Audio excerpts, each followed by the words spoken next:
चलिए आगे बढ़ते हैं हमारे इस चैनल के आज के दिन के पहले वीडियो की तरफ। हमारा एक और चैनल है, प्लीज़ उस चैनल को भी सब्सक्राइब कर लेना। लिंक आपको वीडियो के डिस्क्रिप्शन में मिल जाएगा। वहाँ पर भी डेली शेयर बाजार की अपडेट्स में आपको काफ़ी बढ़िया तरीके से देता रहता हूँ। तो आगे बढ़ते हैं इस वीडियो के अब टॉपिक के ऊपर।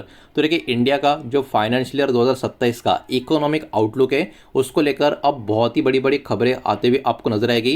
कल रात को 12 बजे के बाद आप कह सकते हो, या फिर आज अर्ली मॉर्निंग को भी बहुत सारे अपडेट जो आ चुके हैं वही इस वीडियो के माध्यम से मैं आपके सामने यहाँ पर प्रेजेंट करने वाला हूँ। तो सबसे पहले ओवरऑल ग्लोबल एजेंसीज जो है उन्होंने इंडिया का जो ग्रोथ का फोरकास्ट है वो कट किया है। एक बात याद रखना, ग्लोबल लेवल पर इंडिया ही एक ऐसा कंट्री आपको देखने को मिलेगा जिसके ऊपर बाहर के ग्लोबल लेवल के बहुत सारे जो फर्म है पिछले बहुत समय से काफ़ी पॉजिटिव है। लेकिन अभी के टाइम पे कहीं ना कहीं ग्लोबल एजेंसीज बाकी सारे कंट्री को तो नीचे की तरफ का एक रेटिंग दे ही चुके हैं, लेकिन अब इंडिया के ऊपर का जो ग्रोथ फोकस्ट है उसको भी कट करते हुए नजर आ रहे हैं। मतलब एक्चुअली प्रॉब्लम सिर्फ और सिर्फ इंडिया नहीं ग्लोबल लेवल पर है। ये बात भी यहाँ पर आपको ध्यान में रखनी चाहिए। ये बात मैं वीडियो के स्टार्टिंग में आपको बता रहा हूँ, नहीं तो बहुत लोगों को लगेगा सिर्फ हमारे कंट्री को ही टारगेट कर रहे हैं क्या, तो ऐसा बिल्कुल भी नहीं है।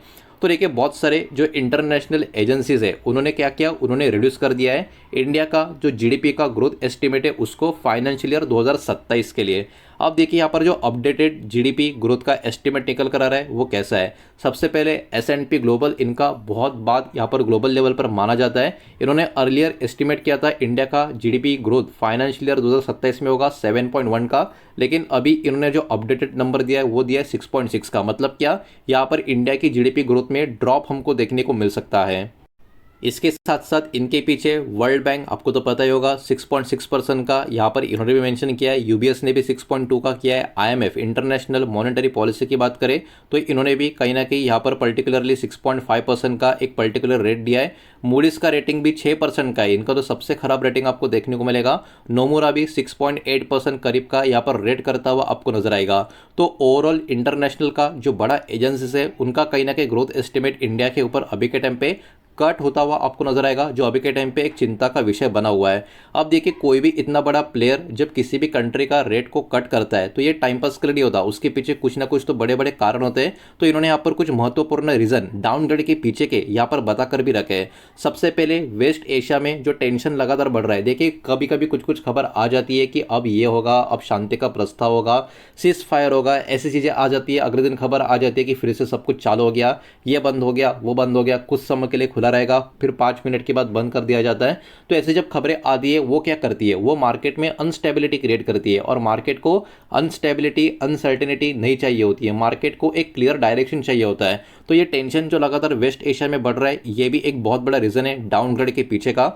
इसके अलावा कच्चे तेल में वॉलेटिलिटी आपको देखने को मिलेगी, कभी अचानक से जोरदार तेजी तो कभी अचानक से जोरदार गिरावट। कल काफी जोरदार गिरा था कच्चा तेल, तो ये बहुत समय से पिछले होता रहा है, पिछले खास करके कुछ महीनों से। उसके अलावा हमारा जो करेंसी है भारत का रुपया, वो डॉलर के कंपेयर में क्या हो रहा है, कमजोर हो रहा है। उसके अलावा जो मानसून सीजन होगा वो भी कहीं ना कहीं नॉर्मल जो होता है उससे नीचे का होगा। ये भी एक खतरा अभी के टाइम पे बहुत बड़ा देखा जा रहा है। ये तो अगले कुछ महीनों में क्लियर हो जाएगा। इसके पीछे अब पर्टिकुलरली जो लॉजिक लगाया है वो सच साबित होता है नहीं, लेकिन ये भी अभी के टाइम पे बहुत बड़ा चिंता का विषय बना हुआ है। इसके अलावा इंडिया का जो रूरल डिमांड है और जो एग्री का आउटपुट है वो भी अभी के टाइम पे बहुत ही बड़ा चिंता का विषय बना हुआ है। तो ये इंपॉर्टेंट 5 रीजन एक्चुअली इन्होंने बता कर रखे, जिसके वजह से इन्होंने इंडिया का जो ग्रोथ फोकस्ट है या जो ग्रोथ रेट है इसको यहाँ पर डाउनग्रेड कर दिया है। अब बात यहाँ पर खत्म नहीं होती, इसके अलावा भी बहुत पॉइंट्स पे बात किया है। इन्फ्लेशन का जो रिस्क है वो लगातार बढ़ रहा है, ये बात भी इन्होंने मेंशन किया है। बिकॉज देखिए, कच्चा तेल का प्राइस लगातार ऊपर की तरफ जाने का मतलब यही होता है कि इन्फ्लेशन कहीं ना कहीं बढ़ता हुआ नजर आ रहा है इंडिया में और आगे भी बढ़ सकता है। इन्फ्लेशन का एस्टिमेट किया जा रहा है कि आरबीआई का जो एस्टिमेट है वो 4.6% का है, यूबीएस का जो एस्टिमेट है वो 5.2% का है, और जो वर्ल्ड बैंक का एस्टिमेट है वो 4.9% का है। तो सबके एस्टिमेट काफ़ी आसपास के आपको देखने को मिल रहे हैं। अब देखिए, इसके कारण क्या हो सकता है, ठीक है। इसके कारण आरबीआई कहीं ना कहीं बहुत ही स्ट्रिक्ट मॉनिटर पॉलिसी एमपीसी को यहाँ पर कंसिडर कर सकता है, जो कहीं ना कहीं ग्लोबल, माफ कीजिएगा, इंडियन मार्केट में प्रेशर भी क्रिएट कर सकती है। उसके अलावा पॉसिबिलिटी भी है कि higher interest rate financial year 2027 का जो सेकंड हाफ है उसमें हमको देखने को मिले, तो ये भी कोई अच्छी बात नहीं होगी। इसके वजह से भी मार्केट में प्रेशर क्रिएट होता हुआ नजर आ सकता है। बोरोइंग कॉस्ट भी है वो बढ़ सकती है बहुत सारे कंपनीज के लिए, कंज्यूमर्स के लिए। तो ये भी इंडस्ट्री के लिए पॉजिटिव बात नहीं होगी, इन द एंड हमारी इकोनॉमी के लिए और बाजार के लिए भी पॉजिटिव बात नहीं होगी। तो ये भी कुछ नेगेटिव इंपैक्ट वाले पॉइंट्स आपको यहाँ पर देखने को मिलेंगे। और भी बहुत सारी चीज़ें वो तो बताऊंगा, लेकिन प्लीज़ वीडियो को लाइक कर देना, वीडियो को शेयर कर देना। पहली बार चैनल पे आ चुके हो तो चैनल को भी सब्सक्राइब जरूर कर देना।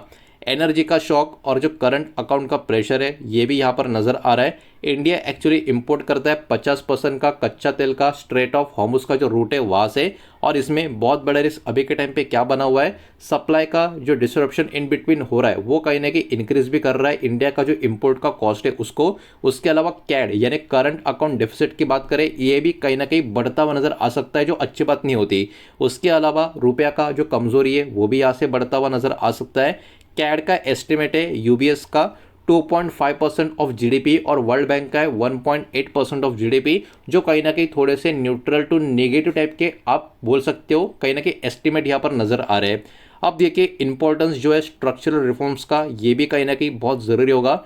इंडिया का एम क्या है, इंडिया का एम है विकसित भारत का 2047 तक का, और गवर्नमेंट का फोकस एरिया इसमें जो है energy security, food security, defence का जो प्रोक्योरमेंट है, एनर्जी का जो ट्रांजिशन का इन्वेस्टमेंट है, और जो बेटर ग्लोबल ट्रेड का जो पार्टनरशिप है जो इंडिया अभी बहुत सारे देशों के साथ कर भी रहा है अलग अलग तरीके से, ये सारे के सारे फोकस एरिया आपको देखने को मिलेंगे। आपको तो पता होगा रिसेंटली इंडिया ने यूके हो गया, यूरोपियन यूनियन हो गया, ओमान के साथ भी ट्रेड किया, न्यूजीलैंड के साथ भी चल रहा है। उसके अलावा अभी आज ही मैंने हमारे दूसरे चैनल पे कवर किया इंडिया वियतनाम का जो पार्टनरशिप है उसको भी इंडिया ने अभी अपग्रेड कर दिया है। तो बहुत सारी चीज़ें अभी इंडिया की गवर्नमेंट या इंडिया जो फोकस कर रहा है वो करता हुआ अभी हमको नज़र आ रहा है। तो ये छोटे छोटे कुछ इंपॉर्टेंट पॉइंट्स है जो अभी की ग्लोबल टेंशन जो चल रही है उस पर थोड़ा सपोर्ट करता हुआ नजर आएंगे। लेकिन उसके अलावा फिजिकल डिफिसिट की बात करें, डेब्ट का कंसर्न की बात करें, ये भी बढ़ता हुआ आपको नजर आएगा। अब देखिए यहाँ पर इंपॉर्टेंट नंबर की बात करें, वर्ल्ड बैंक का फिजिकल डिफिसिट का जो एस्टिमेट है 7.6% ऑफ जीडीपी का आपको नजर आएगा। पब्लिक डेप्ट का जो एस्टिमेट है 84% ऑफ जीडीपी का आपको देखने को मिलेगा, और डेप्ट टू जीडीपी का जो रेशियो का एस्टिमेट लगाया जा रहा है वो अराउंड 57 से लेकर 58% के करीब का हमको यहाँ पर देखने को मिल रहा है। आप देखिए ये वाली चीज़ें यहाँ पर समझने के लिए, मतलब हमको समझने के लिए क्यों इतना मैटर करती है, तो देखिए यहाँ पर जो गवर्नमेंट का बोरोइंग प्रेशर है ये हायर हमको देखने को मिल रहा है। उसके अलावा फिजिकल डिसिप्लिन कहीं ना कहीं अब यहाँ से और भी महत्वपूर्ण रोल प्ले करता हुआ हमको नजर आएगा, और ग्लोबल इन्वेस्टर जो है क्लोजली मॉनिटर करते हैं जो डेप्ट का लेवल होता है किसी भी कंट्री का उसको। इसीलिए कहीं ना कहीं पिछले बहुत समय से हमारे कंट्री में जो एफएस का पैसा टिक रहा नहीं है, कंटिन्यूस जो निकल कर जा रहा है, ये भी कहीं ना कहीं इसके पीछे का एक बहुत बड़ा रीजन शायद से हो सकता है। ये भी कहीं ना कहीं यहाँ पर हम समझ सकते हैं। तो देखिए सबसे पहले फाइनल आउटलुक की बात करें, पॉजिटिव साइड्स की सबसे पहले यहाँ पर हम बात करेंगे। इंडिया अभी के टाइम पे भी एक्सपेक्ट किया जा रहा है बना रहेगा one of the world fastest growing major economy, ये बात भी इन्होंने मेंशन की है। ये कुछ पॉजिटिव पॉइंट है। स्ट्रॉन्ग डोमेस्टिक डिमांड इंडिया की जो अभी भी बनी हुई है वो कहीं ना कहीं इंडिया की ग्रोथ को अभी भी सपोर्ट कर रही है। S&P ग्लोबल मेंटेन कर रहा है इंडिया का रेटिंग BBB के आसपास, जो एक स्टेबल आउटलुक का रेटिंग है। लेकिन उसके अलावा कुछ खतरे भी आने वाले समय में नजर आते हैं। वही बात जो हमने देखी थी, जियोपॉलिटिकल टेंशन, कच्चे तेल का प्राइस ऊपर की तरफ जाना, सप्लाई चेन का डिसरप्शन, मानसून कमज़ोर होने का खतरा भी बना हुआ है, करेंसी का प्रेशर भी यहाँ पर बना हुआ है। तो हमारे लिए महत्वपूर्ण क्या है, हमारे लिए महत्वपूर्ण यह है कि पॉलिसी के जो डिसीजंस होंगे गवर्नमेंट की तरफ से वो काफ़ी मजबूत होने चाहिए। फिजिकल डिसिप्लिन यहाँ पर काफ़ी अच्छा खासा होना चाहिए। इन्फ्लेशन कहीं ना कहीं कंट्रोल में हम करते तो आ रहे, वैसे ही कंट्रोल यहाँ से अगले कुछ समय के लिए करना चाहिए। और एनर्जी और फूड सिक्योरिटी के लिए रिफॉर्म्स की भी यहाँ पर तगड़ी ज़रूरत पड़ेगी। तो ये कहीं ना कहीं सारी चीज़ें यहाँ पर तो महत्वपूर्ण भूमिका प्ले करती हुई नजर आएगी।